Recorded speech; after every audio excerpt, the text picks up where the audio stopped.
Welcome to learn MS topic Telugu channel అండి.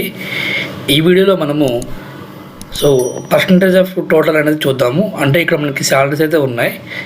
So ఓవరాల్గా total అనేది ఇక్కడ నేను క్యాలిక్యులేట్ చేశానండి ఫార్ములా యూజ్ చేసి. సో ఇప్పుడు ఈ టోటల్ బేస్ చేసుకొని వీళ్ళకి ఎంత పర్సంటేజ్ ఆఫ్ సాలరీ ఇచ్చామనేది క్యాలిక్యులేట్ చేయాలి. మనం మాన్యువల్ క్యాలిక్యులేషన్ ఎలా చేస్తామంటే ఈజ్ ఈక్వల్ టు, సో ఇప్పుడు ఈ సెల్ రెఫరెన్స్ తీసుకోండి, C6 divided by total salary తీసుకుంటే ఎంటర్ చేస్తున్నాను. సో అంటే ఇక్కడ రమేష్ అనే పర్సన్కి 10% సాలరీ ఇచ్చాం టోటల్గా మనం చూసుకుంటే. సో మిగతా వాళ్ళకి అప్లై చేయాలంటే మనం ఫిల్ హ్యాండిల్తో డబుల్ క్లిక్ చేసుకుంటాం, అప్పుడు ఆన్సర్ రాదు.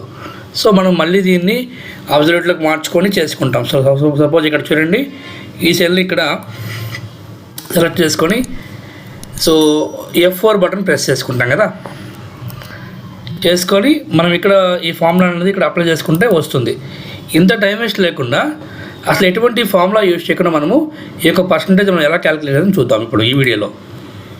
సో ఇప్పుడు చూడండి, ఇలా సెలెక్షన్ చేసేసుకొని ఇక్కడ క్విక్ అనాలిసిస్ అని క్లిక్ చేసుకోండి, టోటల్స్ క్లిక్ చేసుకోండి, ఇక్కడ పర్సంటేజ్ ఆఫ్ టోటల్ క్లిక్ చేసుకొని ఓకే చేయండి.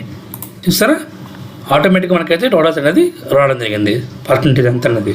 Thank you so much for watching this video.